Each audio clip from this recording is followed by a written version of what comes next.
Cappy is sprawled out on a sturdy branch, but his mind is anywhere but at peace.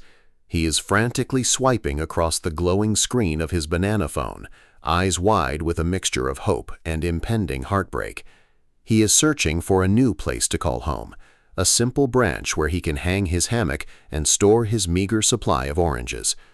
But every digital door he knocks on feels like a cold slap in the face.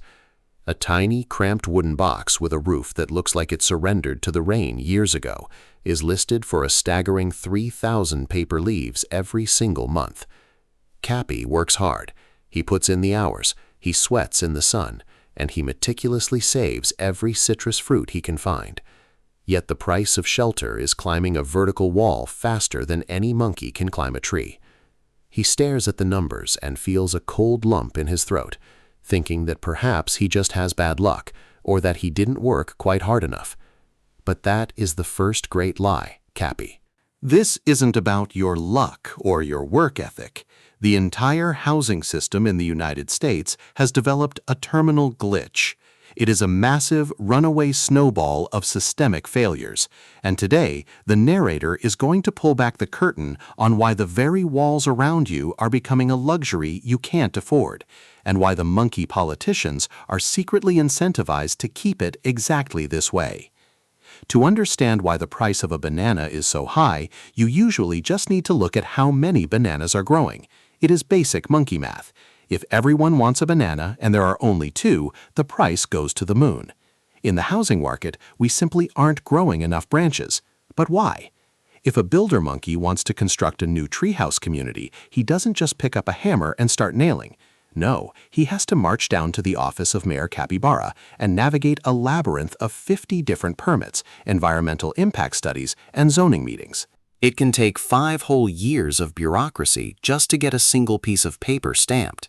While the builder waits, the costs of wood and labor go up, and eventually, many just give up, so the supply stays frozen. But then the great bat sickness arrived, and everything changed. Suddenly, the wealthy monkeys from the high-priced jungles of California and New York realized they didn't need to sit in a cubicle anymore. They became digital nomads, swinging through the digital vines from the comfort of their homes. They packed their bags and moved to cheaper jungles like Texas or Florida. They brought their massive California salaries with them, but they were paying local prices. For them, it was a bargain, but for a local monkey like Cappy, who was already struggling, these newcomers were like giants stepping into a small pond. They outbid everyone, driving prices even higher. And if that wasn't enough, the boss alligators from Wall Street saw an opportunity.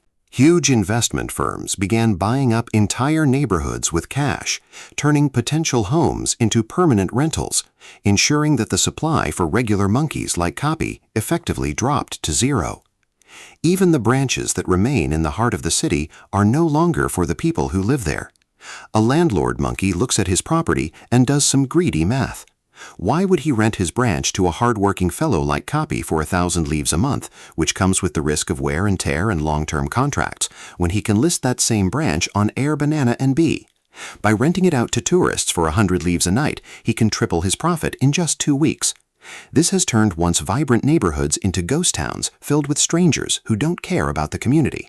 The local shops close because there are no permanent residents to buy bread, and the local monkeys are pushed further and further into the dark, dangerous edges of the jungle just to find a place where they can afford to sleep. Cappy is now beyond frustrated. He is furious. He decides to take his grievances to the town square, where Mayor Capybara is standing on a mahogany stage, beating his chest and shouting into a megaphone. The mayor promises that he will build more affordable branches for the young monkeys and that the future of the jungle depends on them. But Cappy needs to look closer at the crowd.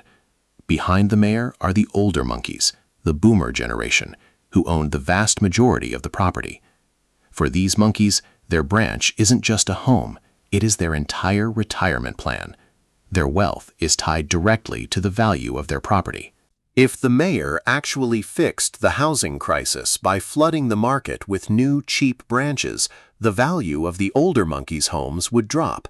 They would lose their perceived wealth, And because these older monkeys are the ones who show up to vote in every single election, the mayor knows that if he truly fixed the problem, he would be out of a job. The politicians pretend to cry for Cappy, but they are secretly safeguarding the high prices to keep their voting base happy. The game is rigged.